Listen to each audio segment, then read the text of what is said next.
Hey, tonight we're diving into the real Wild West, not the Hollywood version with its heroic cowboys and dramatic showdowns, but the gritty, dangerous reality where survival was never guaranteed. You might think you're tough enough to handle it, but trust me, there's a reason they called it wild if you're enjoying these stories. So, you think you're ready for a little adventure in the Wild West? You've seen the movies. You've got your hat on, your boots dusted, maybe even a toy revolver holstered to your belt. But before you go sauntering off into the sunset like some gunslinger in a spaghetti western, let's take a moment to slow everything way down. Because the Wild West wasn't really about heroic showdowns, clean saloons, and daring bank robberies. It was about dirt. Endless, clinging, choking dirt. It was about toothaches that never got fixed, clothes that never got washed, and food that never really stopped tasting like moldy leather. It was about trying not to die, of disease, of violence, of weather, of complete despair. Let's begin your journey. It's 1870. You've just arrived in some no-name frontier town. The train drops you off and hisses away, leaving you in the middle of what looks like an abandoned lumber pile that someone accidentally named after a cactus or a president. The ground is dusty. Everything is brown. The people are brown. The animals are brown. Even the wind feels brown. Your first breath is a mistake. It's dry, gritty, and full of particles you probably weren't supposed to inhale. There's a faint smell of manure, old whiskey, and desperation. You look down the road. It's not a road. It's just more dirt. There are a few ramshackle buildings, a saloon, a general store, a blacksmith, and a jail that's possibly just an empty cabin with a lock on it. And there's the saloon. It seems like the place to go. All the cool guys in the movies go there first, right? You push through the swinging doors, and they creak exactly like they're supposed to.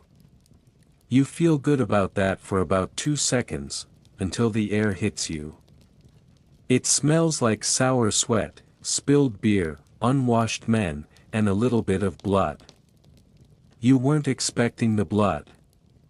It's not fresh, just part of the wood now. There's a piano in the corner, but no one's playing it. It's missing keys and a couple legs. A few men glance at you. You feel their eyes like nails. You're the outsider. Everyone in here already knows each other, or at least knows who to avoid. There's a woman sitting in the corner. She looks bored and tired. She's wearing what might have been a bright dress once, now faded and torn. She lights a cigarette with a tiny flint and doesn't even look at you. She's not interested. She's probably seen 10 of you come and go. Most didn't make it. You go up to the bar. The bartender's missing 2 fingers on his left hand. You ask for water, because you're smart. Water's safe, right? He laughs. He gives you whiskey. That's safer than the water, he says. You believe him. Let's pause there.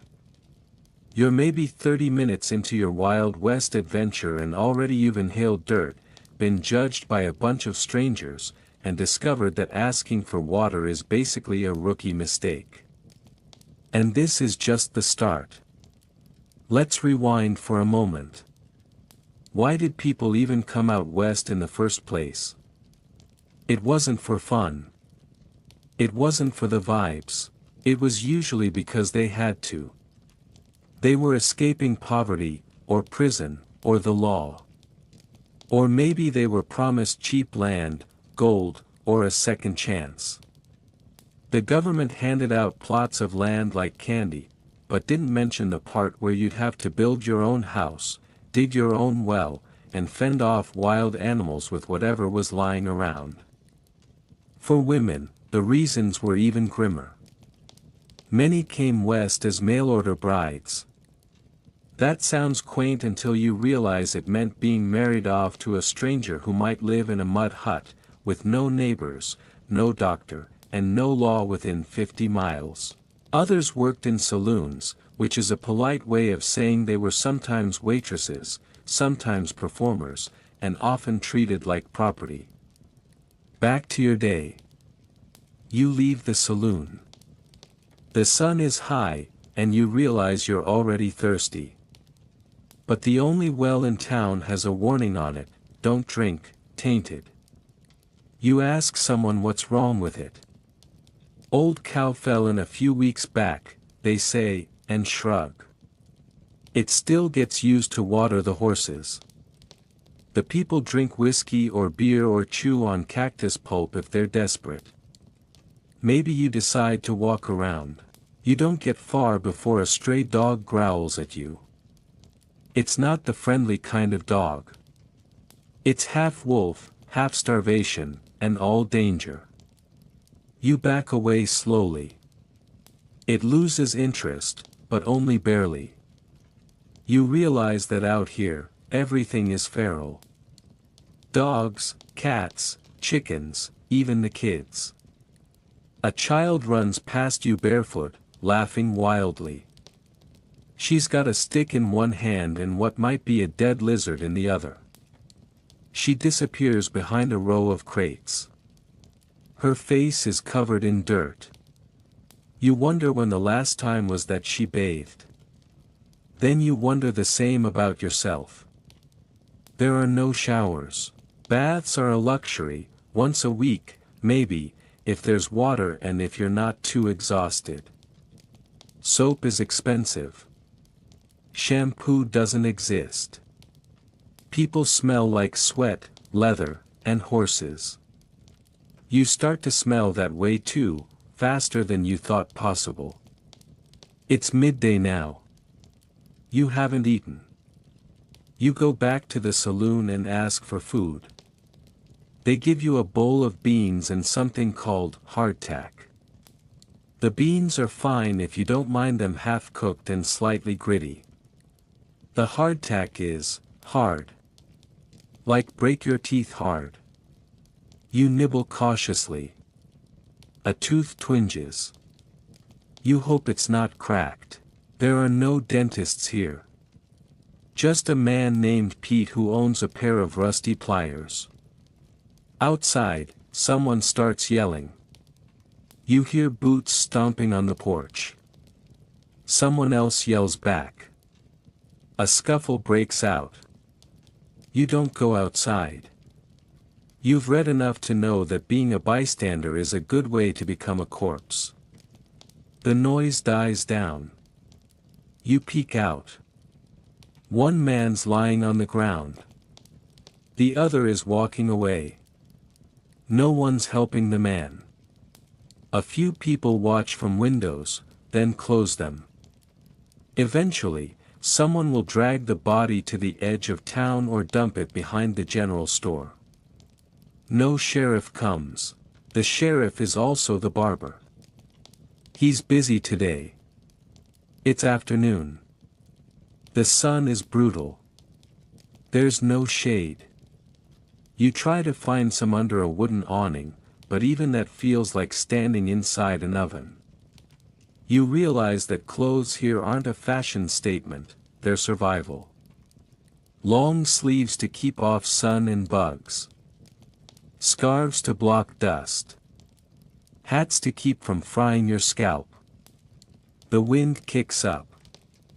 It carries more dust.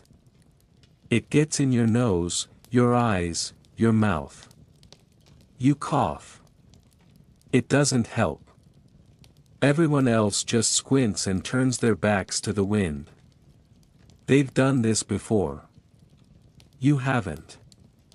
You're tired. You're sweaty. You smell. You have a mild sunburn. You have dirt in places you didn't know dirt could go. You've barely done anything, and you already feel like you've aged 10 years. And this is just the first half of the day. By nightfall, you'll learn why sleeping outside might kill you, why gunfights aren't fun, and why even a simple scratch could lead to a slow, agonizing death. But for now, just rest. Close your eyes. Breathe in that warm, manure-scented breeze. And remember, you're in the Wild West now. And you're probably not going to make it. Let's say you've somehow made it to nightfall in your dusty little frontier town. You've choked on dust, eaten beans with questionable texture, and politely declined a glass of bacteria soup from the local well. Congratulations. You're surviving. But just barely. Now it's time to talk about law and order, or, more precisely, the thrilling lack of both. You may have grown up imagining sheriffs with shiny stars keeping peace and order, patrolling the streets with a calm, commanding presence. Maybe there's even a deputy or two, a jail with some iron bars, and a town council that discusses matters in polite debate over coffee and biscuits. But in the Wild West, the only thing more mythical than the Lone Ranger was a functioning legal system. Let's set the scene. You're walking through the town after sunset. The lanterns flicker weakly outside the buildings, casting long, wobbly shadows. Somewhere nearby, a door slams, and someone shouts. You freeze. There's a gunshot. Then another. You duck behind a water trough that smells like something died in it last week. Eventually, things go quiet. You peek around. A man is lying in the street, bleeding. Another man is walking away calmly, slipping his pistol into a holster. No one stops him. No one even says anything. A few townsfolk have stepped outside, seen enough, and returned indoors like it was just a little weather. Welcome to justice, Wild West style. It's not about laws. It's about who's got the gun and whether they're good at using it. Let's start with the sheriff. If your town even has one, he's probably a part-time rancher, part-time drinker, and full-time overworked. He's not a trained law enforcement officer. He's just someone who didn't leave fast enough when they asked for volunteers. In some towns, the sheriff's job went to whoever had the biggest hat or the lowest bar tab. There were no formal police academies. No forensics. No databases. No radios. The sheriff had a revolver, maybe a shotgun, and a deep hope that nothing too complicated would happen on his watch. If there was a serious crime, like murder, theft, or someone stealing a prized chicken, the sheriff might write a note to the nearest bigger town, hoping someone there could help. It might take weeks. Most times, he just didn't bother. And then there were the posses. If something bad happened, say, someone got robbed, or the local general store was held up, people would form a posse. That sounds exciting until you realize that a posse was basically a group of angry men with guns and vague directions. No badges, no training, and definitely no plans. They'd ride off in a cloud of dust, chase whoever they thought did it, and if they caught them, well. Let's just say the outcome wasn't decided in a courtroom. It was decided by a rope, a tree, and a very short trial that consisted mostly of yelling and maybe a spittoon for dramatic punctuation. There were lynchings. A lot of them. Sometimes the accused had committed a crime. Sometimes they hadn't. Sometimes they were just the wrong color, the wrong accent, or the unlucky stranger who walked into town that day. There were no appeals. No defense attorneys. Just a crowd and a decision made in the heat of emotion. And if you thought you could stay out of trouble by keeping to yourself, think again. Trouble came looking. Arguments in saloons turned deadly over spilled drinks, lost poker hands, or someone glancing too long at someone else's horse. The line between insult and gunfire was razor thin. It's not that there weren't any rules. There were lots of rules, just none of them written down. They were more like invisible tripwires.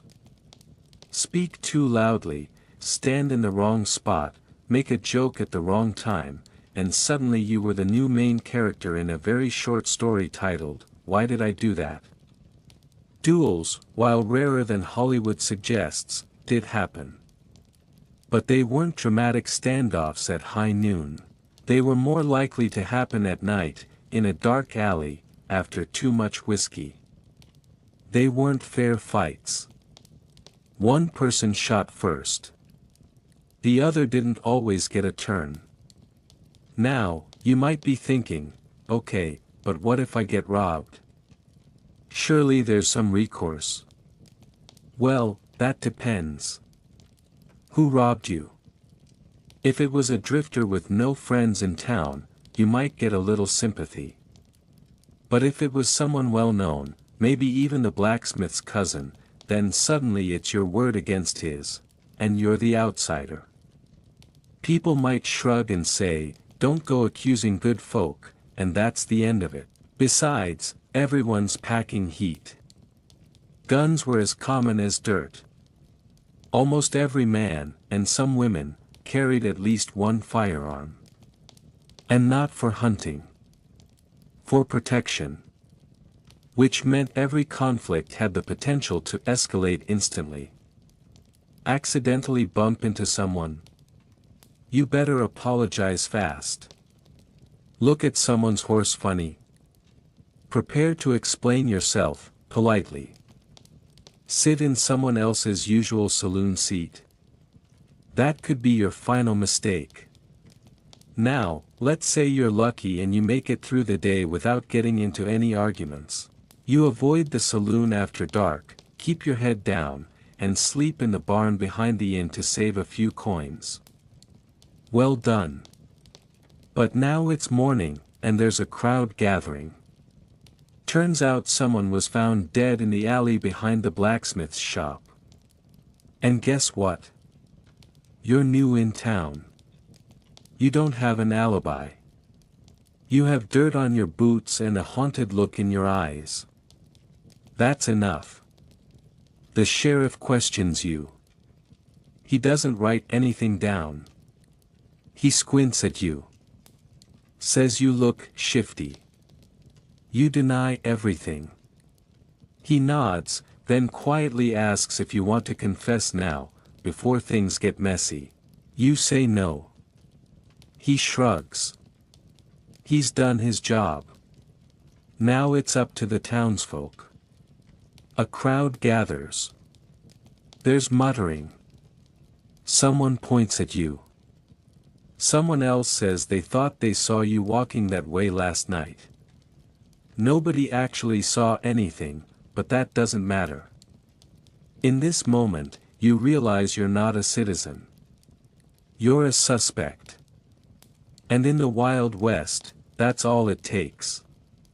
Justice here is fast. It's public. It's brutal. And it doesn't wait for proof.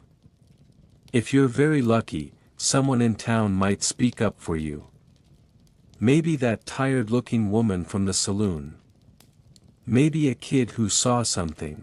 But most of the time, people mind their own business. Because speaking up is dangerous too. Even if you're innocent, even if you're cleared, your life isn't the same. People don't trust you. You feel eyes on you. The bartender's hand lingers a little longer near the shotgun under the counter. You might think about leaving town. That's usually the best option. Quietly pack up and go. Ride out before sunrise. Try your luck somewhere else. But out here, every town is more or less the same. It's a rolling sea of dusty, lawless islands, each one with its own rules, its own grudges, and its own definition of justice. So yes, there were sheriffs. There were jails. There were even courtrooms, sometimes. But they weren't your shield. They were stage props in a far more dangerous play. The real rule of the Wild West. Stay invisible. Keep your voice low. Your head down. Your back to the wall. Because out here, justice isn't about right or wrong. It's about who shoots first. And you, dear traveler, are very, very slow on the draw. So you've made it through your first night. You weren't lynched by a mob. You didn't freeze solid in the barn. And no one shot you over a spilled drink. That's good. But before you celebrate your survival with a hearty Western breakfast of beans and hardtack, let's talk about something far more insidious. Your lungs. Your stomach. Your skin.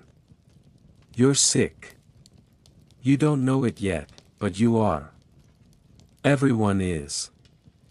Welcome to the Wild West, where disease isn't just common, it's your most loyal companion.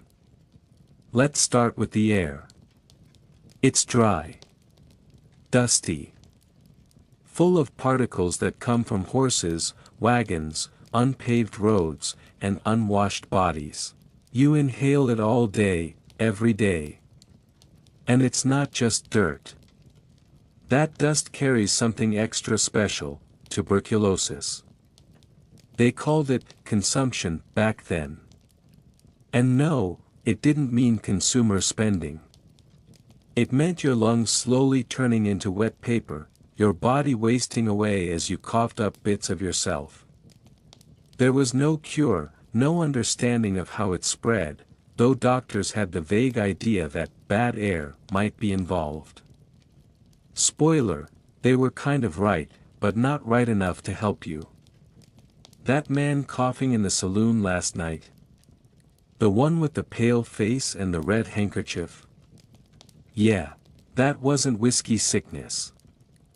That was TB. And you shared air with him for hours. You probably even leaned on the same bar. But tuberculosis wasn't the only party guest in town. There was cholera, which turned even the tiniest drink of water into a game of digestive Russian roulette. Cholera works fast. One day you feel a bit queasy, the next you're violently ill from both ends, and the day after that, if you're lucky, you're just unconscious. If you're not lucky, well, they bury you out back, if they bother at all. And speaking of water, remember that well you walked past? The one with the sign warning about a dead cow? Even if you skipped that particular watering hole, chances are good that whatever you drank still carried a full spectrum of invisible, wiggling horrors. Dysentery, typhoid fever, and parasites with names no one in town could pronounce. In the Wild West, clear water didn't mean clean. Water could come from rivers, streams, barrels, or rain, but unless it was boiled, which took time, fuel, and patience, it probably had a little something extra in it. Like Giardia. Or E. coli. Or whatever your horse stepped in 2 miles upstream. Now, imagine your stomach cramping. You break into a sweat. You're miles from the nearest doctor, if you could even call him that. His qualifications? He once helped deliver a calf. Blindfolded. During a thunderstorm. You lie on your cot, sweating, nauseous, and with a bucket nearby. And here's the thing, there's no such thing as antibiotics. No hydration therapy. No hospital. If you get sick, you either tough it out or you don't. You might recover. Or you might just fade. And don't even think about preventative medicine. Vaccines were rare, misunderstood, and often feared. Smallpox. That was one of the few things people actually tried to vaccinate against, but the methods were crude. A bit of cowpox scraped from an infected blister and dabbed into a cut on your arm. If that doesn't sound like the worst spa treatment ever, wait until it gets infected. Tetanus was another silent killer. Step on a rusty nail, get scratched by barbed wire, or just happen to be born in a town that likes to cut umbilical cords with the same knife they use to open beans. Congratulations. If you got tetanus, you'd know it when your jaw locked up and your muscles started seizing. It was called lockjaw for a reason. Treatment? A lot of prayers. Maybe a shot of whiskey if someone was feeling generous.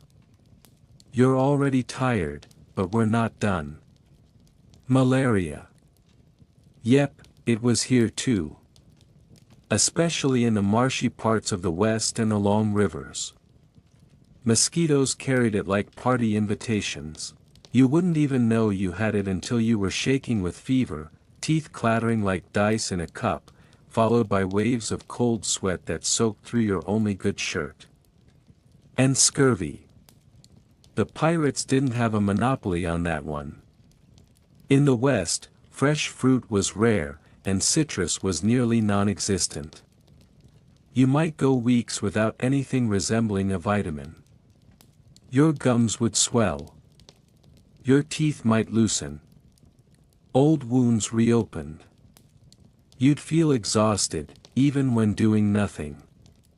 And if you were too far gone, you'd simply collapse and not get up. Skin infections. Oh, they happen too. Remember, there's no soap, no clean water, and no antiseptics. Get a small cut, maybe from chopping wood, or brushing against a jagged nail, and it might swell, turn purple, and start to ooze. You might try to lance it yourself with a heated knife. That is, if you're brave enough. And if you don't faint. Now imagine you get bitten by something. A rat, a bat, or even a stray dog. Rabies is waiting. There's no vaccine. Once symptoms appear, it's already too late. You die foaming at the mouth, terrified of water, your muscles locked in convulsions. Let's slow down now. Take a breath. Try not to cough. We're just getting cozy with the reality of it. Medical help was, let's say, imaginative. Doctors, if they existed, were often self-taught. Their tools were metal, rusty, and stored in a wooden box they might have inherited from a barber. They used things like mercury, opium, and laudanum, which is essentially alcohol and morphine, as treatments for everything from a cough to depression to broken limbs. Some towns didn't have doctors at all, just a midwife who knew things, and a traveling snake oil salesman who promised to cure everything with a bottle of miracle tonic. You'd buy it because you were desperate. It would taste like turpentine mixed with honey, and do absolutely nothing, except maybe make your kidneys quietly give up. Let's say you catch something mild. A cold. You think you'll just sleep it off. But remember, sleep isn't easy in the Wild West. Your bed is a pile of hay. Your blanket smells like goat. And your neighbor in the bunkhouse has a cough that sounds suspiciously like death rehearsing.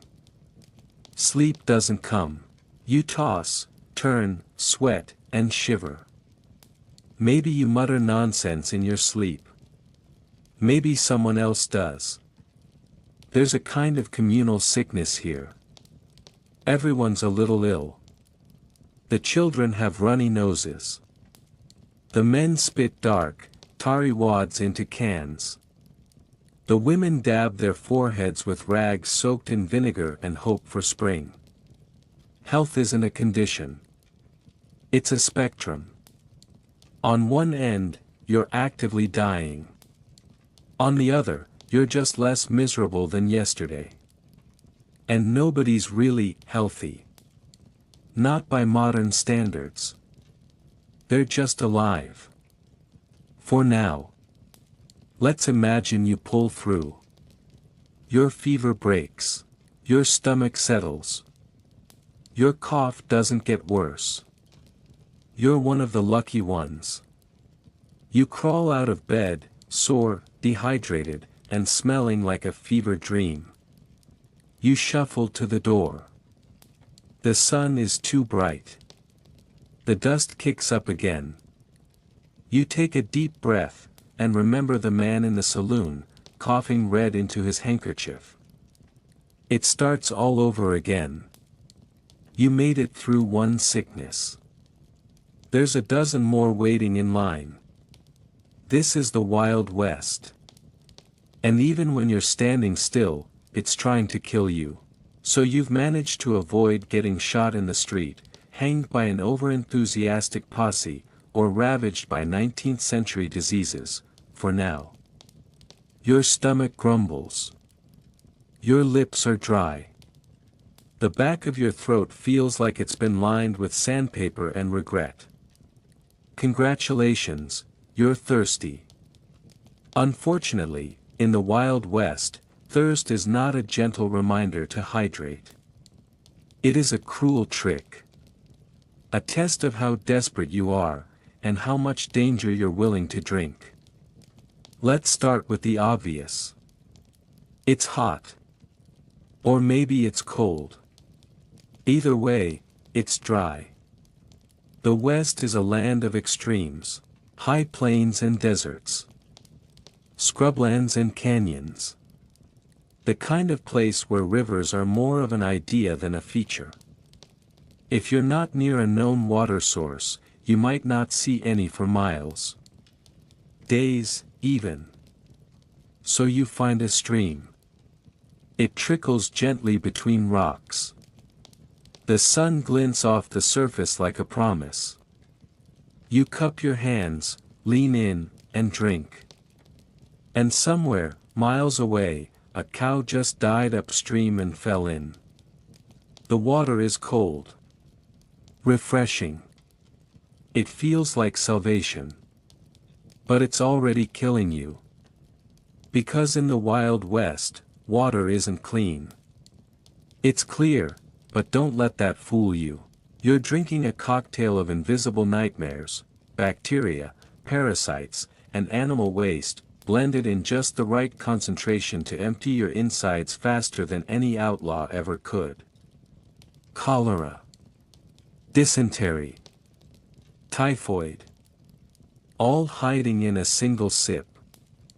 Now, the locals might tell you to boil it first. But that requires firewood. Time. A pot that hasn't been used recently for melting bullets or tanning leather. And even if you have all that, it doesn't solve everything. Some pathogens survive the heat. And boiling water doesn't do much about the floating bits of dead squirrel, does it? Maybe you try your luck at the town well. That seems safer, right? A nice hole in the ground with a wooden frame and a bucket on a rope. Classic. But what you don't know is that the well is shallow. Dug by hand. It floods every time it rains, pulling in runoff from the animal pens, the outhouses, and the trash pile behind the general store.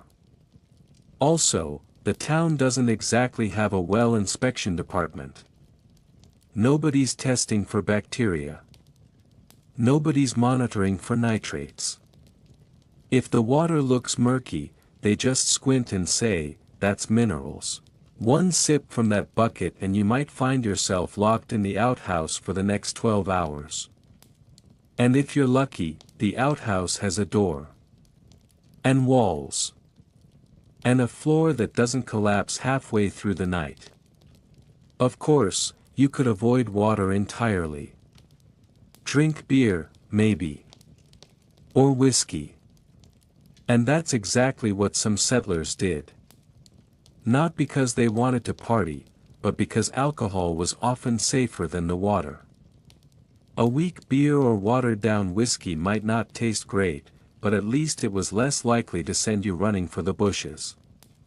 Unfortunately, the alcohol also dehydrates you. So you end up thirstier than before, with a headache to match. But at least you're not vomiting.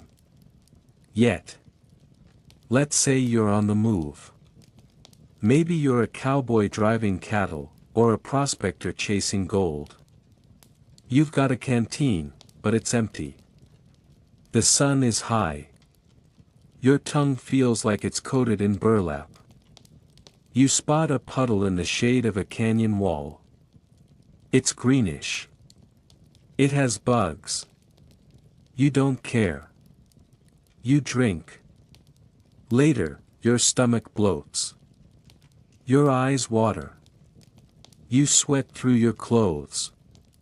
You feel the contents of your body try to evacuate from every available exit. And then you pass out under the stars, too weak to even roll over. That's the romantic wilderness people talk about. Rugged, untamed, and quietly lethal. And don't think the fancy folk had it much better. Even in the nicer towns, if there was such a thing, the water infrastructure was a horror story. Pipes were rare. Filtration didn't exist. Waste disposal was, wherever there's room. Privies overflowed. Buckets spilled. The wind carried everything downhill. And the water ran right through it. Some towns even had a water delivery system. Someone would fill a big wooden barrel, wheel it through the streets, and sell scoops to thirsty citizens. The barrel hadn't been cleaned in months. The scoop was also used to feed horses. And every fly in the territory had already taken a swim. By now, you're probably wondering about rainwater. That seems like a safer bet. Just catch it, right? Sure. If it rains. Which it doesn't. Not very often. And when it does, it comes in angry, biblical sheets, washing everything from rooftops into the collection barrels. That includes bird droppings, dust, and whatever the cat left behind on the shingles. You might be tempted to drink from a cactus. After all, that's what they do in the movies. But here's the truth, most cacti don't contain drinkable water. They contain a bitter, slimy sap that's more likely to make you vomit than hydrate you. Some species are downright toxic. Even if you find a barrel cactus with usable liquid, you'll need a machete to open it, and a strong stomach to get it down. It tastes like warm mold mixed with despair. You'd better be desperate. And you are. There were some attempts at filtration. People would use sand, charcoal, cloth. They'd pour water through a sock or a shirt. Sometimes they'd let it sit overnight so the sediment would settle. But that didn't stop bacteria. It didn't remove parasites. It just made the water look slightly less like soup. You could try collecting dew in the morning. A piece of canvas stretched out overnight might yield a few drops. But that's not exactly going to keep you going when you're crossing a desert on horseback, hoping your canteen doesn't leak. And yes, you had to worry about leaks. Water containers were made of metal, wood, or animal skins. They split, cracked, and developed mold. The seams gave out. Sometimes the cork stoppers fell out. You might ride all day thinking you had a full supply, only to reach your campsite and discover your canteen is bone dry and smells like vinegar. In the Wild West, water wasn't a luxury. It was a gamble. Every drink was a wager, hydration now, or intestinal doom later. Let's say you survive your first sip. You find a relatively safe source. Maybe a spring deep in the hills that locals whisper about. The water is cold, tastes clean, and doesn't kill you immediately. Amazing. But now you have to protect it. Because water was valuable. More valuable than gold, sometimes. Cattle needed it. People needed it. Towns fought over it. Fences were built around it. Guns were drawn beside it. Entire families were ruined because someone upstream decided to dam a creek. You drink, fill your canteen, and rest beside this little oasis. You feel a flicker of hope. Then someone rides up.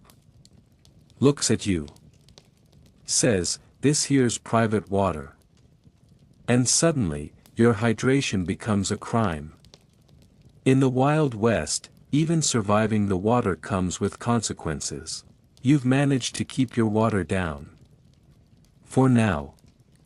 But your stomach growls again, louder this time, less like a polite request and more like a threat. You need food. That's fair. After all, you've been walking for hours.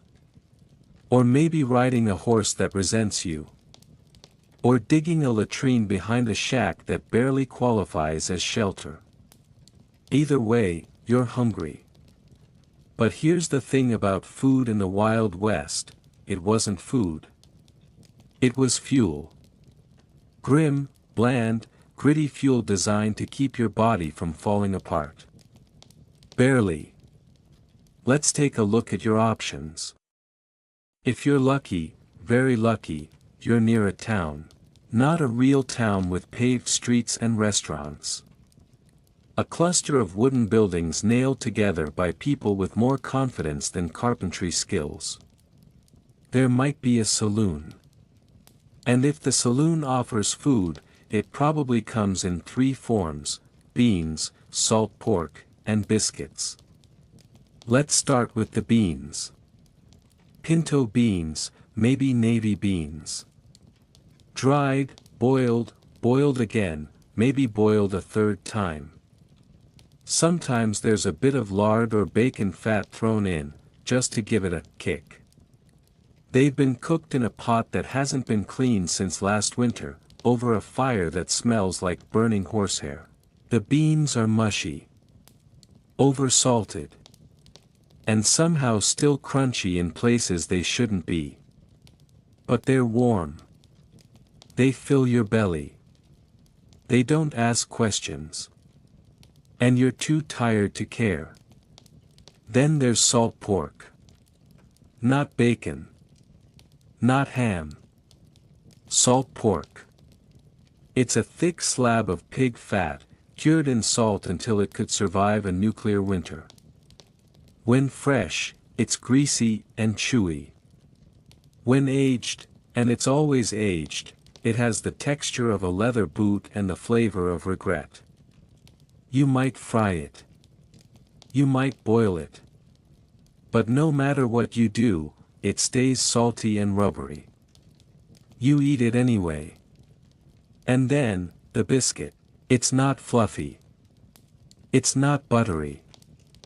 It's not something you put on a plate in front of polite company. This is a hardtack biscuit, more like a cracker forged by blacksmiths. Made from flour and water, maybe some baking soda if the cook was feeling creative. Baked until it could double as a roofing tile. You take a bite. It doesn't give. You soak it in coffee. Still doesn't give. You break it with the butt of your knife, soak it again, and finally chew. Slowly. Carefully. Hoping your teeth survive the encounter. Now, maybe you're not in town. Maybe you're out on the range. You're a cowboy, a drifter, or an unlucky soul just trying to make it to the next place with a roof. Out here, you don't even get the luxury of a saloon. You have a fire, a pan, and whatever you carried with you. Which isn't much. Flour. Beans. Dried meat. Maybe some coffee. Everything comes in a sack. Everything is covered in dust. You cook over a fire that won't stay lit because the wind won't stay still. The beans take forever. The meat is dry and tough. The coffee is weak and full of grit. Sometimes you add wild herbs, if you can find them. Sagebrush. Onion grass. Maybe a pinch of something that smells kind of like flavor. It helps. A little. Sometimes you shoot a rabbit. Or trap a squirrel. Or dig up a prairie dog. Skin it, gut it, roast it over the fire. And eat every part, even the ones you'd rather not think about. Meat like this is stringy. Gamey. Sometimes bitter. Often chewy. But it's protein. And in the West, protein is gold. Of course, not everyone's a hunter. Maybe you're a settler. A woman with 3 kids, a husband gone off to find work, and a patch of dry earth you're calling a farm. You've got some cornmeal. Maybe a few potatoes left from the last harvest. You make mush. Or porridge. Or something that vaguely resembles soup, if you can stretch the scraps. You're cooking for survival, not taste. And your stove is just a blackened iron box with a pipe sticking through the ceiling. It doesn't heat evenly. It burns wood too fast. And the kitchen is full of smoke. There's no refrigerator. No freezer. You store things in root cellars or hang them in the shade and pray the flies leave them alone. You might preserve food with salt. Or smoke. Or lye. Ever heard of lye-preserved food? It's as terrifying as it sounds. You soak corn or beans in a solution that could strip paint. Why? Because it helps soften them. And because you don't have a choice. You eat what you have, when you have it. Which brings us to coffee. You might think coffee is a luxury. In the Wild West, it's essential. Not for the taste, but for the caffeine. The morale. The illusion of civilization. It's made with ground beans, ground with a rock if you don't have a grinder, boiled in an iron pot until it's thick and bitter. You drink it black. You drink it hot. You drink it even if it tastes like ashes and rust. And yes, there's grit at the bottom. Always grit. If you're rich, or just lucky, you might get sugar. Or molasses. Or maybe a slice of dried apple. But usually not. Sugar is expensive. Fresh fruit is rare. And chocolate? That's a fantasy. People might have heard of it, but no one's tasted it since they left St. Louis. Let's say you find a pie. A real pie. With a flaky crust and filling. You take a bite. And you learn something important. The crust was made with lard and desperation. The filling is mostly dried fruit rehydrated in whatever liquid was available. It's chewy. It's tart. It reminds you of the inside of your boot. But it's pie.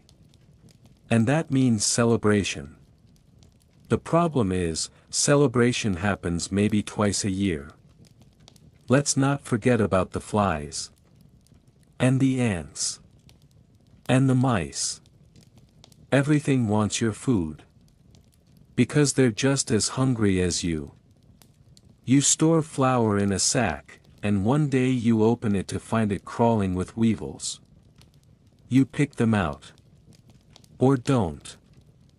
It's extra protein, either way. You leave beans on the stove, and mice come to visit. You swat them away. Or you give up and eat around their footprints. Food is not sacred. It's just something to survive on. Let's say you get bored. You try to mix it up. You make a stew with wild onions, old beans, and some salt pork ends. You call it cowboy stew. It simmers for hours. Smells like hope. Tastes like punishment. But you eat every bite. Because you need to. And if you're sick, well, then you're getting broth. Thin, watery broth made from bones and maybe an old carrot. It doesn't help. But it's warm. And that's something. Let's slow down now. Imagine you're sitting by the fire. The sun's gone down. The beans are bubbling. You sip your coffee. Chew on a biscuit. Everything is quiet, except the wind and the coyotes. You're tired. Dirty. And full, sort of. But you miss flavor. You miss spices. You miss chewing something that doesn't fight back. In the Wild West, food was not pleasure. It was endurance in edible form. Let's talk about the outhouse. Not because it's glamorous. Not because it's exciting. But because it's important, and horrifying. In the Wild West, the outhouse was never a place you wanted to go. It was a place you had to go. A little wooden shack behind the barn, or the saloon, or maybe half a mile down a dusty trail if someone was particularly health conscious. It leaned slightly to one side. The door creaked. The smell hit you before the wind even shifted. But you went anyway. Because when nature calls in the Wild West, you don't have a lot of options. There's no indoor plumbing. No porcelain toilet. No roll of soft, two-ply tissue paper waiting to comfort you. There's a hole. A dark, deep, fly-infested hole. And a rough wooden bench with a circular cutout on top. Welcome to the most dangerous seat in town. Let's begin with the basic design. The outhouse was a pit toilet. Literally a hole in the ground, sometimes 5 or 6 feet deep, lined with wood or nothing at all. Above that hole sat a small shack, maybe made from scrap lumber or logs. If it had a roof, you were lucky. If it had a lock, you were considered fancy. Some outhouses had 2 holes. Side by side. No divider. Just in case you wanted company. Or maybe one was for adults and the other for children. Either way, privacy was more of a theory than a promise. Now, imagine yourself out there in the dark. It's midnight. You feel the stomach cramp hit. That familiar dread. You step outside with a lantern. The wind howls. The moon is nowhere to be found. The outhouse waits. You open the door. A puff of stale air escapes, thick with the scent of everything that's come before you. Literally. You step inside. You lower yourself slowly, because the wood might be splintered. The bench is cold. The floor creaks. Something scurries underfoot. You freeze. Was that a rat? A snake? A spider? Maybe all 3. See, that's the first danger. Outhouses were alive. Not in a magical way, in a pestilent, skittering, creeping way. Flies swarmed. Wasps nested in the corners. Spiders spun webs from rafter to wall. Rats dug tunnels underneath, feasting on whatever they could reach. And snakes. Oh yes. Snakes loved the cool, dark pit below. Some climbed in seeking shelter. Others came for rats. A few just liked the ambience. So you sit, knowing you might not be alone. And then there's the structural issue. Because these outhouses were built fast. Built poorly. No foundation. No concrete. Just some planks and nails and a prayer. Over time, the wood rotted. The pit walls collapsed. The floorboards sagged. People fell in. Yes. Fell in. It didn't happen often, but it happened enough that stories traveled far and wide. Someone steps in too quickly. Or the ground gives way during a storm. Or the bench breaks. Suddenly, you're not just visiting the pit. You are in the pit. And once you're in, getting out is no easy task. The walls are slick. The smell is overwhelming. And the humiliation? Eternal. Even if you avoided falling in, you weren't safe. Disease lurked in every corner of that little shack. Flies moved between the waste and the food. Between the latrine and the cooking pot. They didn't wash their feet. They didn't wipe their mouths. And you? You didn't have soap. Toilet paper. That was for the rich. Out here, you used whatever you could find, corn cobs, leaves, pages from an old newspaper if you were lucky. Sometimes, just nothing. Just a good shake and a prayer. The result? Disease. Dysentery. Cholera. Typhoid. One outhouse, used by 20 people, never cleaned, rarely moved. A perfect breeding ground for every illness you can think of, and a few you probably can't pronounce. Let's say you're a woman. It's even worse. There's no separate outhouse. No protection. No privacy. You walk out there alone, in the dark, hoping you won't be seen. Hoping you won't be followed. Hoping no one's hiding behind the shack, waiting. Because yes, the outhouse was also a trap. It was isolated. Hidden. A perfect spot for mischief or worse. More than one crime was committed within a few feet of that little shack. And let's not forget the weather. In the summer, the heat baked the waste into a thick, stifling haze. The flies multiplied. The smell clung to your clothes. You came out gasping, eyes watering, wondering if maybe you'd just never eat again to avoid going back. In winter, the bench froze. The wood cracked.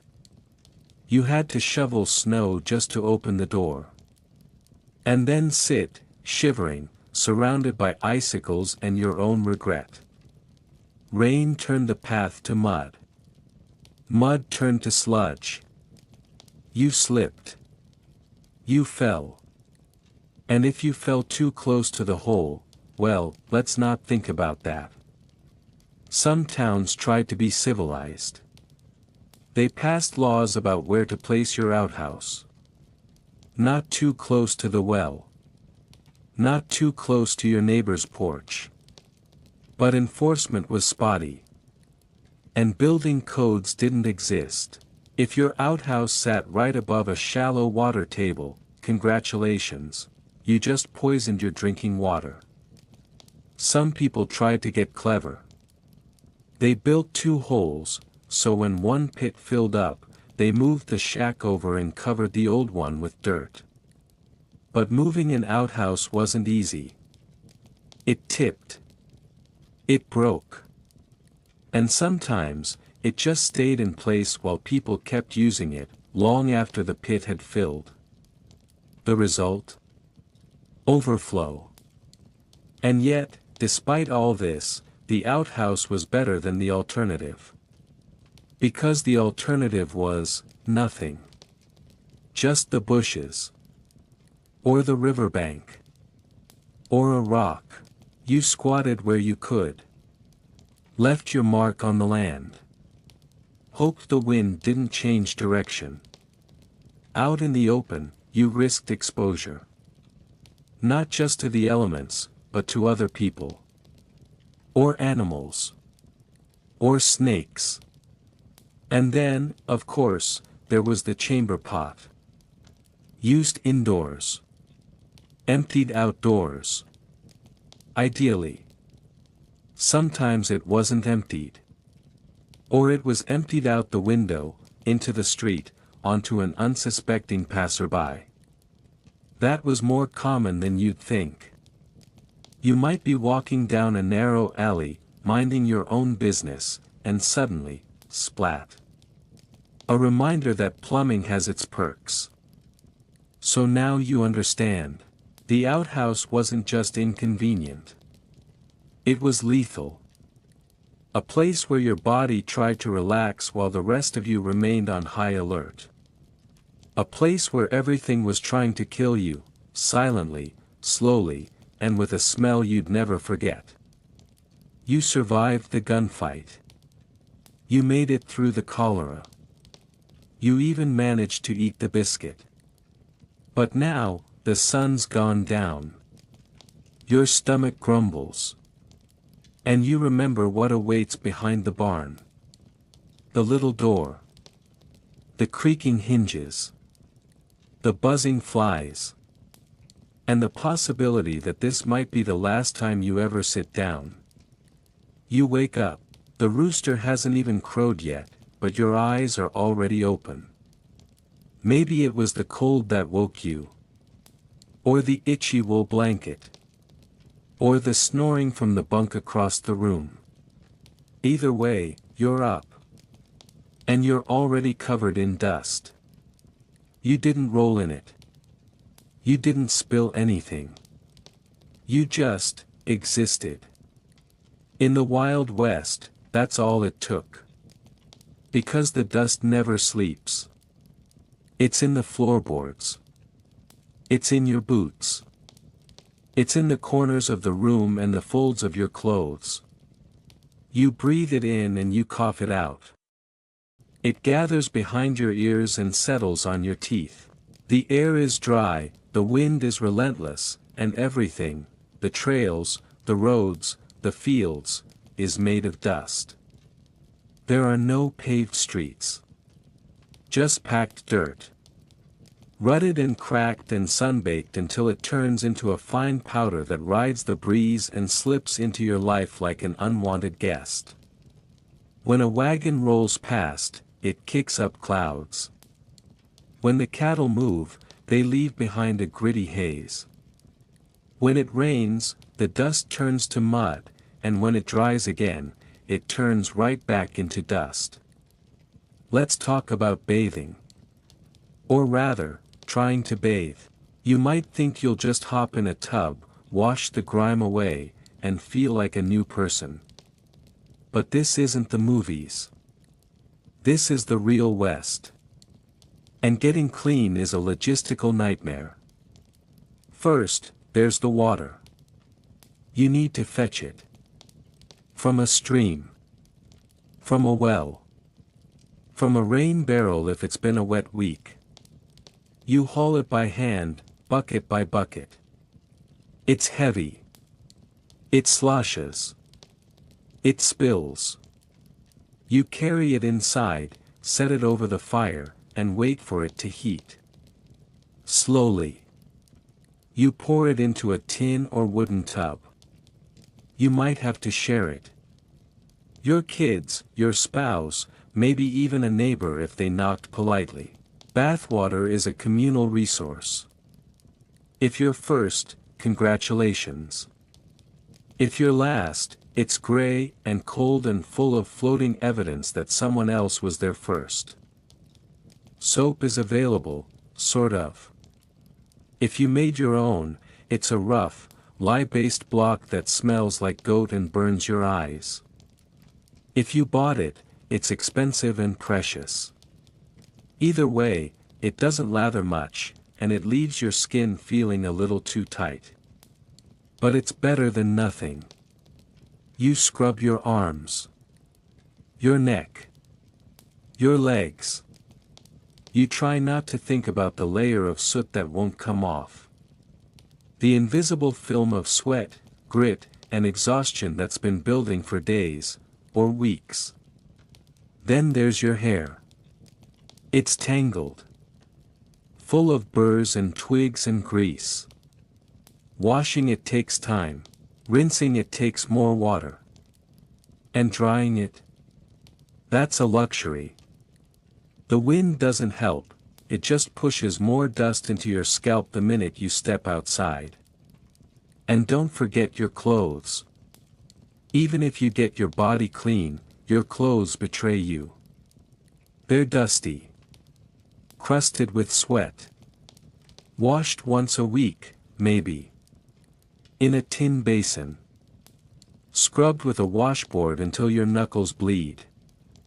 Hung outside on a line where birds take liberties and the wind flings them into the dirt. So you put your clean body into dirty clothes, and guess what? You're dusty again before your boots are even laced. Let's say you work outside. Maybe you're a ranch hand. Maybe a blacksmith. Maybe a farmer. You sweat all day. Your shirt sticks to your back. Your pants are stiff with mud and grime. You wipe your face with your sleeve, which is a mistake, because your sleeve is just a dust rag. And it's not just dirt. It's soot from the stove. It's ash from the fire. It's animal hair and hay and old grease from the wagon wheel. It's the smoke from the saloon, the coal from the forge, and the unidentifiable filth that clings to every surface in town. By sundown, your skin itches. Your eyes burn. And your fingernails have developed their own miniature sedimentary layers. There's no deodorant. No shampoo. No fancy soaps with lavender and oat milk. You might rub some herbs under your arms, if you're lucky enough to have mint or sage growing nearby. But mostly, you just smell. So does everyone else. Which brings us to the strange social truth of the Wild West: body odor was just a part of life. Everyone stank. Men. Women. Children. Horses. The saloon was a fog of sweat and tobacco. The general store was scented with wet boots and old cheese. And the church?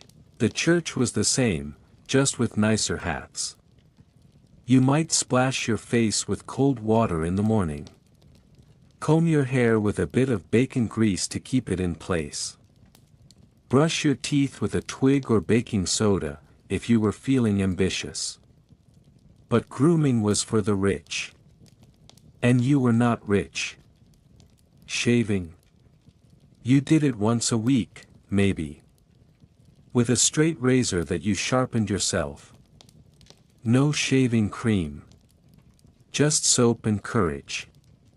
Most men had nicks on their necks. Some gave up entirely and let the beard win. Women did what they could. Pinned their hair. Wore bonnets. Dusted their skin with powder to hide the sunburn and sweat. But the West wasn't kind to vanity. You worked, you cooked, you chased after muddy children and prayed for rain. There wasn't time for perfume. Even indoors, you weren't safe. Your cabin had a dirt floor. Or a wood one, but with gaps wide enough for the wind to whisper through. Dust came in with every footstep. settled on shelves, coated the plates, hid in the corners and danced in the sunbeams. You swept daily, maybe twice a day. The broom wore down faster than your patience. And no matter how hard you tried, the dust came back. It always came back. In the summer, the heat made it worse. Dry winds blew for hours, lifting entire fields into the sky and dropping them in your lap. You couldn't open the windows without inviting a sandstorm. You couldn't close them without baking alive. In the winter, the mud froze into sharp clumps that stuck to your boots and cracked your skin. You burned wood or coal for heat, and the smoke left a film on everything. Your hair smelled like chimney soot. Your fingernails were black. The wash basin turned gray before the water even cooled. And if you got sick, forget about it. There was no hospital. No sterile room. Just a cot, a blanket, and a washcloth that had been boiled in a pot that previously held stew. You sweated through your clothes, and no one changed them. You coughed, and the dust caught in your lungs. You tried to sleep, but your pillow was stuffed with straw and smelled like old mice. Even the doctor, if he came at all, arrived dusty. He set down his black bag, wiped his forehead with a filthy kerchief, and gave you a tonic that might have been whiskey. Then he left. And the dust stayed. That was the Wild West. A place where cleanliness was not next to godliness. It wasn't even on the same street. It was something you dreamed about. Something you remembered from a life before. Before the trail. Before the cabin. Before the dust. So you gave up. You embraced the dirt. You let it settle into your boots, your hair, your lungs. Because out here, the dust never sleeps. And neither do you. So you made it through the morning. You survived the dust. The outhouse. The stench of unwashed clothes and the howling wind. You worked hard, hauling water, wrangling cattle, or just trying not to die from boredom on your tiny plot of land. And now the sun is dipping low.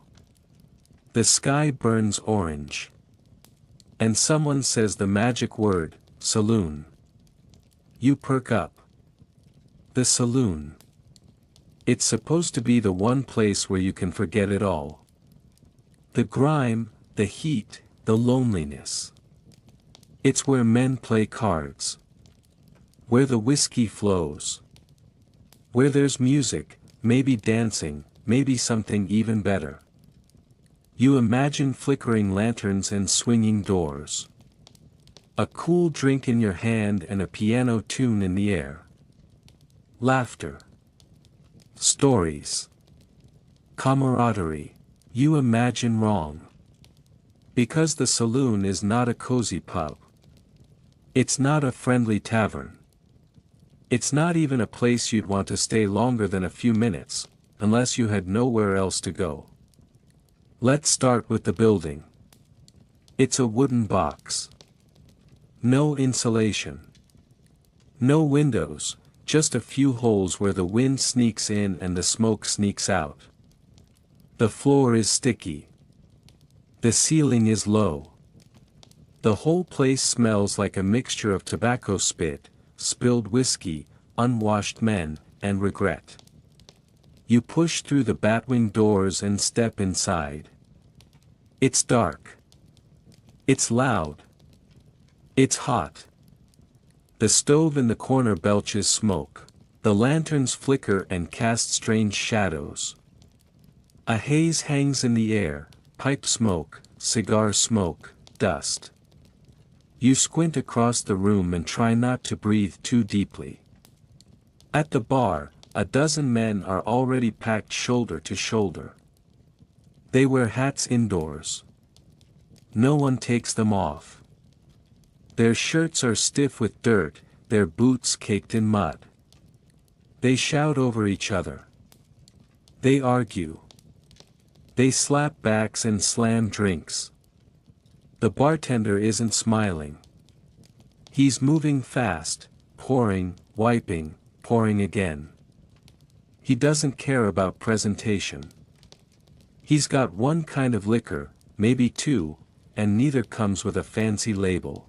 The whiskey burns like fire and might contain actual paint thinner.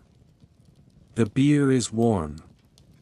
The glass is questionable. You drink anyway. Because what else are you going to do? The piano in the corner bangs out a tune. Badly. The keys are out of tune. The player is half drunk and playing with one eye closed. But it's something. It drowns out the shouting for a moment. Gives the illusion of civility. There are women here, too. Maybe 2 or 3. Not here for fun. They work here. Saloon girls. Hostesses.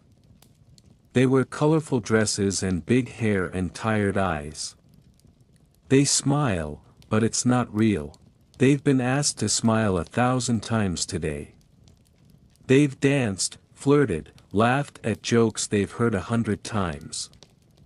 And now they lean against the wall, trying to avoid the hands of men who don't know where the line is. You think about approaching one. But then you see the bouncer. Or the bartender's shotgun. Or the glint in the girl's eye that says she's heard every line before. And suddenly you remember, you're not here to be romantic. You're here to survive. Let's talk about the drinks. The whiskey. Might be real. Might be homemade. Might be 50% kerosene and boiled squirrel. You don't ask questions. You just throw it back and hope your stomach forgives you. Sometimes they served it with a chaser. Not because it tasted good, but because it tasted bad. A shot of whiskey followed by a pickled egg, or a chew of tobacco, or just a second shot of worse whiskey. The beer. Flat. Warm. Sometimes watered down. Always cloudy. And if you're really desperate, you ask for rotgut.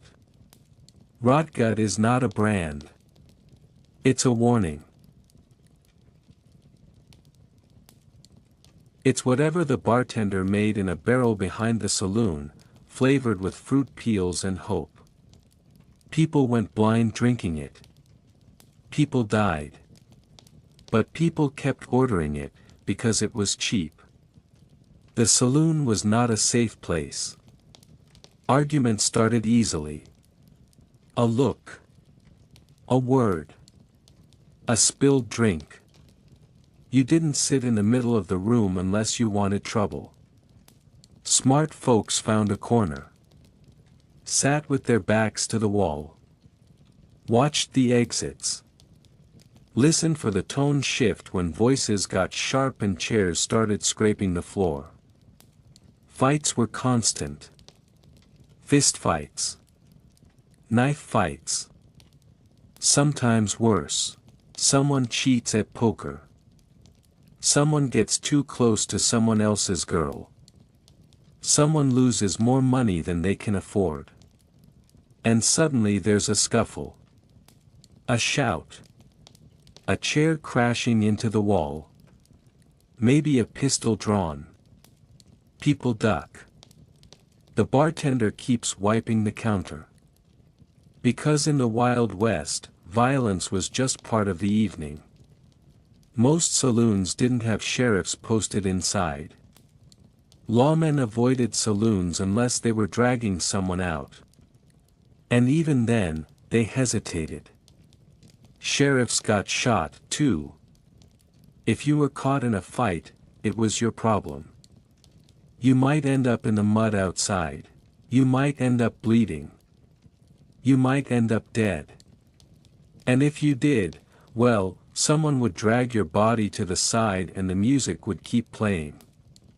Let's say you keep your head down. You sip your drink. You play a hand of cards. You try not to make eye contact. You're still not safe. The chairs are wobbly.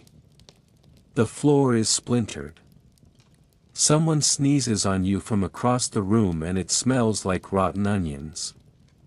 A man sits beside you and starts a story that doesn't have an end.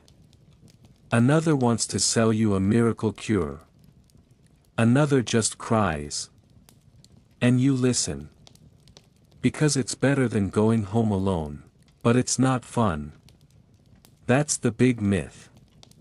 The Wild West Saloon wasn't a place of joy. It was a place of desperation. Of loneliness. Of people trying to forget their day, or their life. A place where the music was bad and the drinks were worse. Where the air was thick and the windows never opened. Where men came to disappear. Sometimes you danced. The floorboards groaned. The piano played faster. The saloon girls clapped their hands and pretended they were having fun. You tried not to trip. You tried not to sweat too obviously.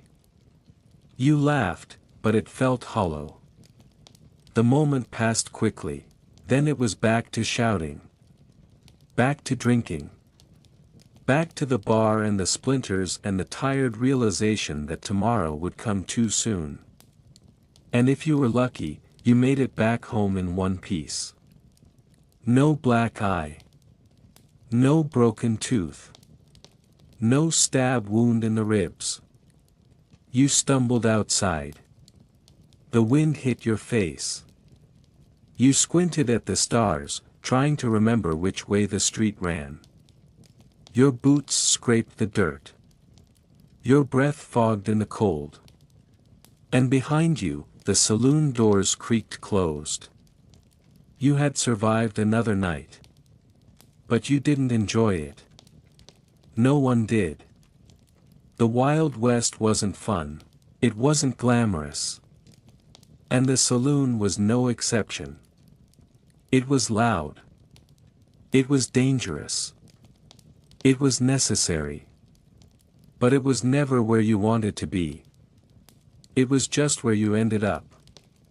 Because out here, social life wasn't about fun. It was about endurance. You might think the Wild West was all about horses. And you'd be right. Horses were everything. Your transportation, your work partner, your best friend, your lifeline.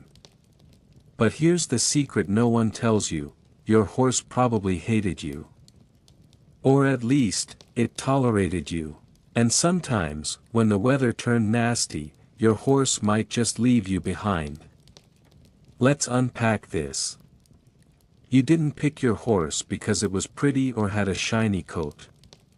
You picked what you could afford, what was available, or what someone else left behind. That horse might be tired. It might be injured. It might be skittish or stubborn. You didn't groom it often. You didn't brush it daily. Water was scarce, and the horse got what it got, maybe a muddy trough, maybe a bucket that hadn't been cleaned in days. Its feed was rough, hay or grain that sometimes looked like it had been sitting in the sun for weeks. You rode hard. You didn't always warm up. You pushed the horse to keep pace, to pull heavy loads, to carry you through thorny brush and rocky paths. When the saddle chafed, you adjusted it, or you just endured the horse's pinching and your own sores. Horses are smart. They notice pain. They sense fear. They know when you're tired, or hungry, or careless. And if you weren't careful, the horse would get fed up. You might be out on the trail, the wind picking up, the sky darkening. A storm rolls in fast, lightning flashing, thunder growling. The rain starts to pour, turning dirt into slick mud. Your horse is nervous. It snorts and stamps its hooves. It shifts uneasily. You're cold. You're wet. You're tired. You urge the horse to move faster. Maybe you smack it on the side. Maybe you pull hard on the reins. The horse bucks. It shies. It tries to find shelter. But there is none. And then, suddenly, it bolts. You hold on for dear life, but the horse is terrified. It breaks into a gallop, leaving you behind in the mud and rain. You're alone. You shout for the horse, but it's gone. This was not unusual. Horses sometimes abandoned their riders in bad weather, or when they were hurt, or when the rider was weak. And when that happened, you had a big problem. No horse meant no travel. No work. No food. No chance of escape. You had to walk. And walking in the Wild West was no picnic. You're tired. The storm is relentless. You have no shelter. The wind bites. The cold seeps into your bones. Your horse might have been your best hope. But sometimes, your horse decided you weren't worth it. There was more. You had to shoe your horse. Or find someone who could. Horseshoes wore down quickly on rocky trails. A lost shoe meant a lame horse, which meant delayed travel or cancelled work. You needed horseshoes nailed on tight, or the horse's hooves would crack, bleed, and slow you down. Blacksmiths were rare. You couldn't just pop into the shop and get a quick fix. You had to plan. And what about feeding? If you were on the move, you had to carry hay or find pasture. If you were stuck, you had to hope the grass was good and water was nearby. If not, your horse got hungry and cranky. A hungry horse was a dangerous horse. If the horse was sick, tough luck. Veterinarians were few, and medicine was limited. You might try home remedies. You might hope the horse pulled through. But a sick horse slowed you down. Made you vulnerable. And don't forget the flies. Summertime brought swarms of biting flies and mosquitoes. They feasted on your horse. The horse would swish its tail and stamp its hooves, but the pests didn't quit. A miserable horse is an unhappy horse. An unhappy horse is a hard horse to handle. So, if you thought your horse was a loyal friend, think again. It was a tool. A partner, yes, but only as loyal as its next meal and its next rest. And if you pushed it too hard, it might just decide to take off without you. That's why, in the Wild West, riders carried rope. Because sometimes you needed to catch your runaway horse. And sometimes, when you did, it still wasn't happy to see you. You're hungry. You think, how hard can it be to find food? It's the Wild West, surely there's plenty of game, fresh meat, and vegetables growing wild. You would be wrong. Food in the Wild West was a gamble. Sometimes you got lucky. Sometimes you ate like a king, or at least a peasant with a little luck. But more often than not, food was scarce, bland, or downright dangerous. Let's start with what was available. Wild game. Deer, rabbits, squirrels, maybe a turkey or two. Sounds great, right? Except hunting wasn't easy. You had to know the land, the habits of the animals, and be quick with your rifle or bow. And even if you were a skilled hunter, Hunting could take hours or days, if you found anything at all. If you didn't hunt, you ate what you brought with you, dried beef called jerky, hardtack, which was basically rock-hard flour biscuits, beans, coffee, and whatever canned or salted goods you managed to carry. Fresh vegetables. Forget it. They spoiled quickly without refrigeration. If you were lucky, you might find some wild onions or berries, but those could be poisonous if you weren't careful. And speaking of poisonous, food poisoning was common.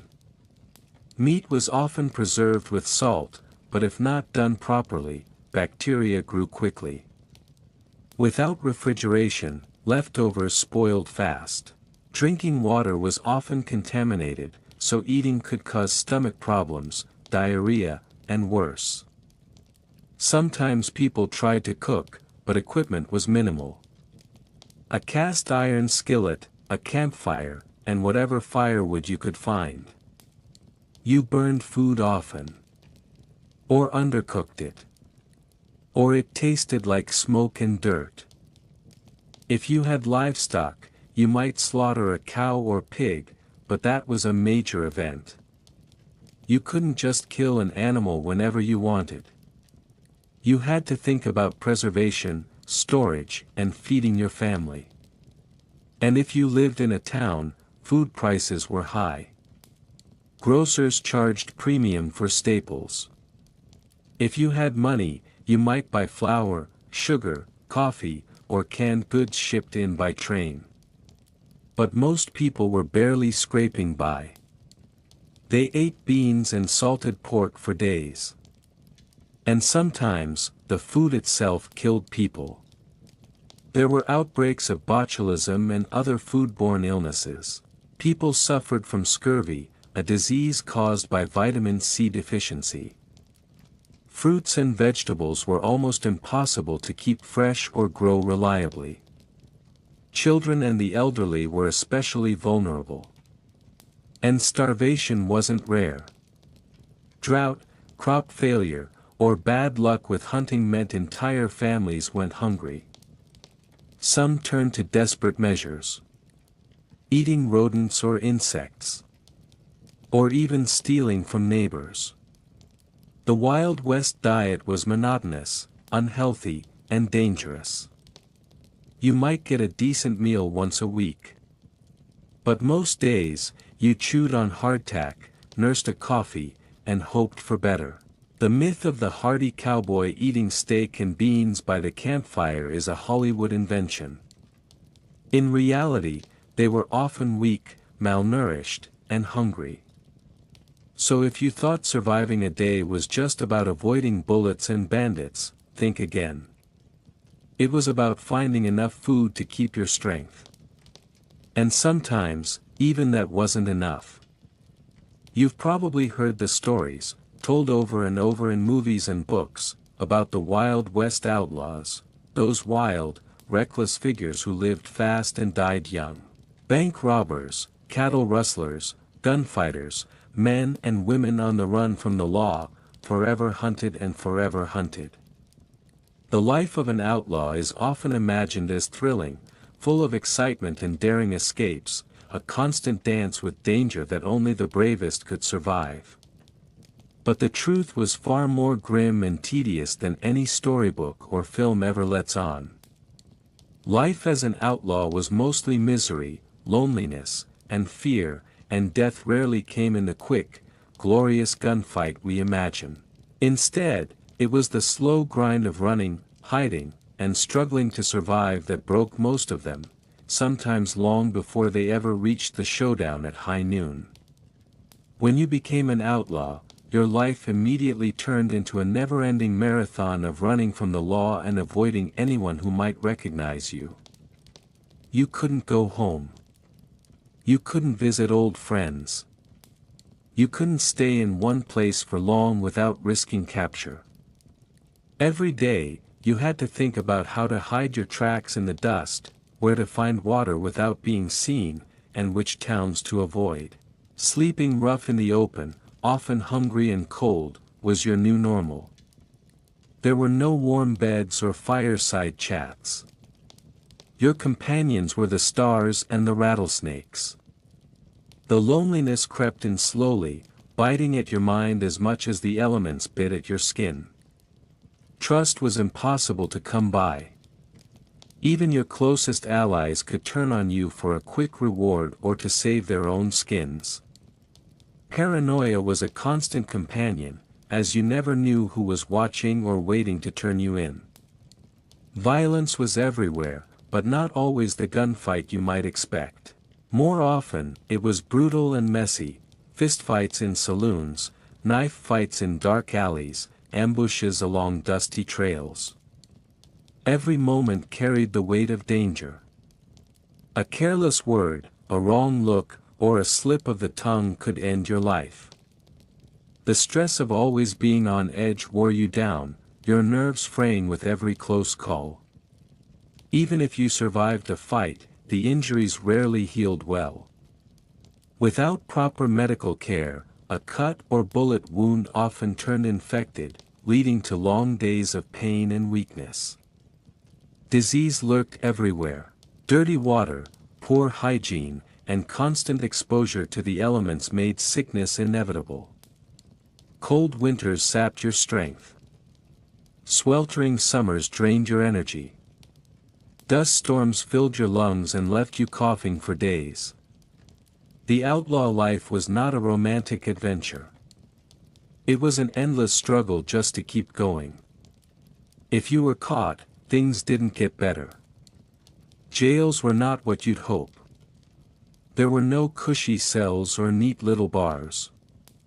Instead, jails were dark, cramped, and filthy places, infested with rats and crawling with disease.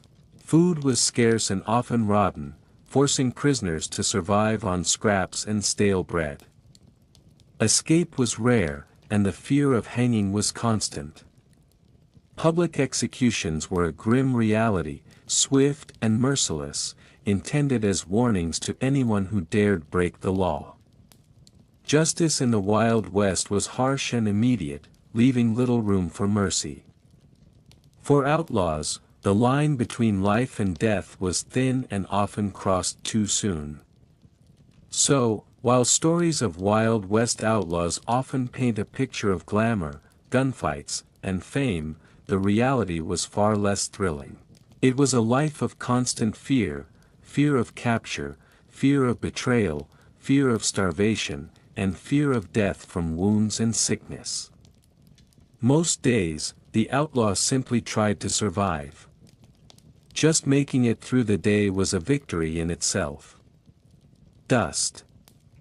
It was the ever-present enemy of the Wild West, clinging to everything and everyone. It settled on your skin, filled your eyes, choked your throat, and coated every inch of your clothes and belongings.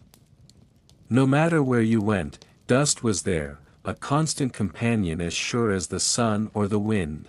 It wasn't just an annoyance, it was a silent threat, wearing down your body and mind with every breath you took. Imagine waking up early, before dawn, in a tent or a lean-to, with dust thick in the air from the day before. As the sun rose, the dust stirred and danced in the light, invisible particles swirling in lazy spirals. You'd step outside and feel it settling on your face like a dry film, making your skin itch and your eyes water. Your clothes, no matter how freshly washed they might have been, were already coated in a fine, gritty layer. Every movement stirred up more dust, from the earth, the dry grasses, the paths worn bare by horses' hooves and wagon wheels. You learned to breathe through your mouth to avoid the burning sting in your nose and throat, but even that didn't help much. The dust found its way in. Dust wasn't just a nuisance, it was dangerous. Inhaled over time, it could cause serious respiratory problems. Settlers, cowboys, and travelers often developed a harsh cough that never seemed to go away. This cough was sometimes the start of chronic lung conditions like dust pneumonia, or other respiratory diseases that weakened their bodies, making it harder to work or ride long distances. Without modern medicine or clean air, these conditions could be deadly. On the trail, dust was everywhere, kicked up by horses and wagons, turning the air into a thick, choking haze. Travelers tried to shield their faces with scarves or bandanas, but the dust crept in through every crack and gap. You'd find grit in your food and water, in your teeth and eyes, and sometimes even in your wounds, making infections worse. Horses hated it, too, coughing and sputtering as the dust filled their lungs and irritated their noses. In towns, dust settled into every crevice, coating furniture, floors, and clothes with a thin layer of grime. Streets were usually dirt, not paved, so even the smallest breeze could whip up clouds of dust, blurring the air and making it difficult to see. When rain came, and it was rare, the dust turned into thick mud that stuck to your boots and slowed everything down. But when the rain dried, the mud cracked and crumbled, returning to dust once more, ready to start the cycle again. Dust was relentless. It didn't care if you were a wealthy rancher or a poor prospector. It followed you everywhere, a constant reminder that life in the Wild West was tough and unforgiving. It crept into your eyes, stung your skin, and wore away at your lungs, adding one more hardship to an already brutal existence. So next time you think of the Wild West, remember the dust, the silent, invisible enemy that got into everything and made survival all the harder. It wasn't the bullets or the bandits that made many people falter. Sometimes it was just the dust, slowly grinding them down, day after dusty day. Water, something we take for granted today, was one of the most precious and scarce resources in the Wild West. Every drop mattered. Every sip was a small victory in a daily struggle for survival. You might imagine rivers running deep and clear, or wells brimming with fresh water. But in reality, water was often dirty, distant, or simply nowhere to be found. This scarcity shaped everything about life in the West, from where people settled to how they traveled, and how they lived each exhausting day. When you woke up, thirsty and dry-mouthed from a restless night under an endless sky, your first thought was often about finding water. It wasn't just for drinking. You needed it for cooking, cleaning, watering your horse, and sometimes, to keep yourself from falling ill. But the wells might be dry. The creek could be a muddy trickle, contaminated with dirt or worse, disease. Sometimes, you had to walk miles, dragging a heavy bucket or jug, hoping the water wouldn't give you stomach trouble later. Travelers on the dusty trails knew the pain of thirst intimately. Horses slowed, tongues hanging out, eyes glassy. People's lips cracked and bled, hands trembled from dehydration. If the wagon trains ran out of water, panic set in. You rationed every drop like gold, deciding who got what, how much, and when. Sometimes the water was brackish or salty, and drinking it felt like swallowing metal. But thirst drove you to swallow anyway. In towns and settlements, wells and water sources were fiercely protected. If you were an outsider, you might be turned away, forced to keep moving in search of a better supply. Without easy access to water, no farm could thrive, no livestock could survive. Many settlements failed simply because the water wasn't there when they needed it most. Contaminated water was another problem entirely. Waterborne diseases like cholera and dysentery were common killers. Drinking from stagnant ponds or polluted streams could mean weeks of suffering and often death. Without modern filtration or treatment, every gulp was a gamble.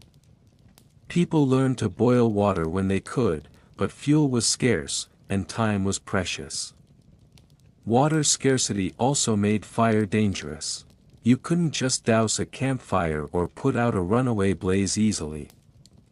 Forest fires and prairie fires could rage uncontrolled, fueled by dry conditions and wind. These fires destroyed homes, crops, and sometimes entire communities. Fire, like water, was both a necessity and a threat. On top of all this, the heat of the sun baked the land dry. Summers could last for months, with temperatures soaring so high that the ground cracked and the air shimmered with heat waves. In those times, even finding shade was a luxury. Sweat dried instantly, and thirst gnawed relentlessly at every traveler and settler. Water scarcity wasn't just about survival. It shaped the very character of the Wild West, tough, harsh, and unforgiving. It demanded respect. It broke people who took it for granted. It was a constant, quiet battle that many lost without a shot ever fired. So, if you think surviving a day in the Wild West was all about dodging bullets or bandits, remember the water, or more often, the desperate lack of it, that made every day a fight to stay alive. Medicine in the Wild West was, well, it was pretty much non-existent. When people got sick or injured, they couldn't just call a doctor or go to a hospital. There were very few trained medical professionals around, and even fewer medicines that actually worked. The reality of healing in those dusty, harsh lands was slow, painful, and often downright dangerous. If you got a cut, a scrape, or worse, a gunshot wound or broken bone, you were largely on your own. Some towns had a doctor, but he might be miles away, or the nearest one might be a traveling, snake oil, salesman peddling strange potions and cures that did little but empty your pockets. Without antiseptics or sterile tools, infections spread quickly. A small wound could become deadly if bacteria got inside and there was no way to clean it properly. Amputations were common for serious injuries, often done with crude knives and no anesthesia. The thought alone is enough to make anyone shudder. Herbs and home remedies were the most reliable medicine most people had. Native American knowledge of plants sometimes helped, but this was a fragile and limited lifeline. People boiled herbs, brewed teas, or applied poultices to wounds in the hope of easing pain or preventing infection. Sometimes it worked, but often it did not. Fevers could last for days or weeks. Children, the elderly, and those already weak were the most vulnerable. Diseases like tuberculosis, pneumonia, and smallpox ravaged communities with terrifying speed. Epidemics could wipe out entire towns before help could arrive. The mental toll of injury and illness was just as brutal. Being sick in the Wild West meant isolation and helplessness. Without strong medicine or support, recovery was slow and uncertain. Many simply gave up, weakened by pain and despair. For those who survived, scars and disabilities were lifelong reminders of just how harsh this world was. Many who lived through injuries found themselves unable to work, their livelihoods destroyed. No social safety nets existed to catch them. They faced a slow slide into poverty or dependence on charity. Childbirth was another dangerous ordeal. Midwives helped when they could, but complications often meant death for mother or child. There were no sterile hospitals or painkillers. Every birth was a gamble. Many families mourned the loss of infants or mothers, sometimes both. Injuries from accidents, falls from horses, wagon mishaps, even animal attacks, were common and often fatal. Without quick treatment, wounds festered and weakness set in. Many people died from causes that, today, would be easily treatable. The combination of poor nutrition, exhaustion, and lack of medicine created a perfect storm for illness. So, while stories might glamorize the rugged toughness of the West, the truth was that medicine and healing were painfully primitive and often ineffective. Every illness was a battle, every injury a potential death sentence. Surviving a day was not just about avoiding danger outside, it was also about facing the unseen, slow dangers within your own body. When you think about the Wild West, you probably picture rugged sheriffs, quick-draw duels, and daring outlaws roaming free. But the reality of law and order back then was far less romantic and far more brutal. Justice was rough, uneven, and often terrifyingly swift. The idea of a fair trial or innocent until proven guilty didn't always exist. Instead, the law was a blunt instrument, wielded by whoever had the power, and it often swung without mercy. In many Western towns, sheriffs and marshals were understaffed and underpaid, if they existed at all. Some lawmen were honest and dedicated, trying their best to keep the peace. But others were corrupt, taking bribes or turning a blind eye to crime. Without a well-established police force or courts, law enforcement was a patchwork of vigilantes, bounty hunters, and self-appointed judges. Sometimes, mob justice ruled the day, with angry townsfolk deciding guilt and punishment on the spot. Punishments were harsh and public, designed to send a clear message. Hangings were common, and they were rarely private affairs. The whole town might gather to watch, some out of fear, some out of morbid curiosity. Those accused often had little chance to defend themselves, especially if they were strangers or outlaws. Trials, if held, were quick and often unfair. There was no guarantee of proper legal representation, and evidence could be ignored or fabricated. Jail cells, where they existed, were crude and uncomfortable. Many towns used simple wooden or stone structures that offered little protection from the cold, heat, or vermin. Prisoners might be held for weeks or months awaiting trial, or until a mob decided their fate. Conditions were harsh. Overcrowding, poor sanitation, and minimal food made jails brutal places to endure. Bounty hunting was another grim aspect of law enforcement. Men and women known as bounty hunters roamed the West, tracking down fugitives for a cash reward. Their reputation was mixed, some were skilled trackers and sharpshooters who brought criminals to justice, while others were ruthless opportunists who killed innocent people for profit or turned in rivals to collect bounties. The line between justice and murder was dangerously thin. Law and order were fragile, constantly threatened by outlaw gangs, land disputes, and political corruption. Towns could swing from peaceful to violent in a matter of days. Gunfights sometimes erupted over personal grudges, business conflicts, or even minor insults. These fights were deadly serious and often ended in bloodshed, leaving families devastated and communities shaken. For ordinary people trying to make a living, the law offered little protection. If you were poor or an outsider, justice was rarely on your side. Rich landowners, powerful businessmen, or corrupt officials could often bend the rules to their advantage. This inequality fueled resentment and sometimes violent uprisings. In this harsh and often lawless environment, surviving a day meant navigating a world where rules were flexible, justice was uncertain, and violence was never far away. The Wild West was not a place for the faint-hearted or the innocent.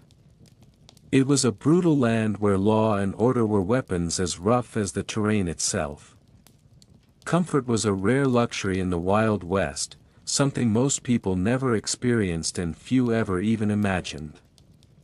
The vast, untamed landscapes were beautiful in their own harsh way, but they offered little in the way of ease or convenience. Life out there was an endless series of discomforts, from the biting cold of winter nights to the scorching heat of summer days, from hard, rocky ground to prickly desert brush. If you were lucky enough to have a roof over your head, chances were it was a simple wooden shack or a rough tent that did little to keep out the elements. But more often than not, people slept under open skies or in crude shelters made from whatever materials they could find. Even the beds were uncomfortable by today's standards: wooden planks, hay-filled mattresses, or just a blanket thrown over the dirt floor. Privacy was a luxury few could afford. Thin walls meant that sounds traveled easily, and you could hear every cough, every creak, every restless turn of your neighbors. It was hard to rest deeply when you were always alert to the sounds of the night, whether it was a prowling coyote, a sudden storm, or the clatter of boots on wooden floors. Sleep was often broken and shallow, making the next day all the more exhausting. Daily chores were hard, sweaty work that rarely ended. Carrying water, chopping wood, tending animals, repairing fences, hauling supplies, these tasks consumed hours of every day. Without modern tools, everything took longer and required more effort. There was no electricity or running water. Lighting came from oil lamps or candles, which were dim and smoky. Cooking was done over open fires or wood stoves, often slow and unpredictable. Meals were simple and repetitive: salted meat, hard bread, beans, and whatever vegetables could be grown or foraged. Fresh food was rare and expensive. Hygiene was another constant challenge. Without indoor plumbing or baths, people washed in cold water from buckets or rivers. Bathing was infrequent, and clothes were often worn until they were threadbare. Dust and dirt clung to skin and clothing, mixing with sweat to create a grime that was difficult to wash away. Dental care was almost non-existent. Toothaches and infections were common and could become serious without treatment. Even social life was affected by the lack of comfort. Gatherings, when they happened, were simple affairs: storytelling around campfires, dances in wooden halls, or quiet evenings with neighbors. Entertainment was often scarce, and leisure time was a precious rarity. The constant demands of survival left little energy for anything else. In the face of all this discomfort, people adapted as best they could. They developed hardy routines, clever hacks to make life easier, and a fierce resilience born from knowing that the Wild West was no place for softness. But comfort was always just out of reach: a dream, a hope, a distant memory. So, when you think about surviving a day in the Wild West, remember this: it wasn't just about dodging bullets or outrunning bandits. It was about living every moment in discomfort, hard work, and relentless challenge. It was a world that tested every ounce of strength and patience a person had. And that is why so few could survive even a single day in that unforgiving land. The Wild West, a land of rugged landscapes, sweeping deserts, and endless skies, might seem like the ultimate frontier of adventure and freedom. But beneath the romanticized stories of cowboys and outlaws lies a harsh, unforgiving reality that made survival nearly impossible, even for a single day. Life in the Wild West was a brutal test of endurance, patience, and sheer willpower, where every moment was shadowed by dangers seen and unseen. First, there was the relentless dust, a fine, choking grit that coated every surface and invaded every breath. It clung to your skin, irritated your eyes, and filled your lungs with particles that could cause lingering coughs and deadly lung conditions. This dust was not just an irritant, it was a constant, invisible enemy wearing down your body slowly but surely. No matter how careful you were, the dust followed you everywhere, a stubborn reminder that this was a land that didn't forgive. Then came the scarcity of water, the most precious resource of all. Streams were often dry or contaminated, wells could be miles away, and what little water you found might carry deadly diseases. Each sip was a battle won in a constant struggle to stay hydrated in a sun-scorched land. Without enough water, exhaustion and dehydration loomed, sapping your strength and clouding your mind. And even when rain came, it often brought mud and more problems, rather than relief. On top of these physical challenges, medicine was primitive to the point of being almost non-existent. Injuries and illnesses that seem minor today could become death sentences. Without antiseptics, painkillers, or even proper doctors, wounds festered, infections spread, and many diseases ran rampant through communities. Childbirth was perilous, accidents often fatal, and sickness lonely and prolonged. Healing was a slow, painful process, or sometimes, it simply didn't happen. Law and order in the Wild West were rough and unreliable. Sheriffs and marshals struggled to maintain peace in towns where vigilante justice, corruption, and mob violence were often the norm. Punishments were harsh, trials quick and unfair, and justice a weapon wielded unevenly. Outlaws roamed freely, gunfights erupted suddenly, and the thin line between right and wrong was blurred by survival and greed. For many, the threat of violence was as constant as the dust and heat. Amid all this, comfort was a distant dream. Homes were crude and offered little protection from the elements. Sleep was shallow and interrupted by the sounds of the wilderness or human conflict. Food was simple and repetitive, hygiene difficult to maintain, and social life sparse and tough. Every day was filled with hard, exhausting labor, with few moments of rest or leisure. Together, these harsh realities created a world that tested every fiber of a person's strength. The Wild West was not made for the faint of heart or the weak. Surviving a single day required endurance in the face of endless discomfort, danger, and uncertainty. It was a place where nature, disease, human cruelty, and sheer hardship all worked against you, and that is why you couldn't survive a day in the Wild West.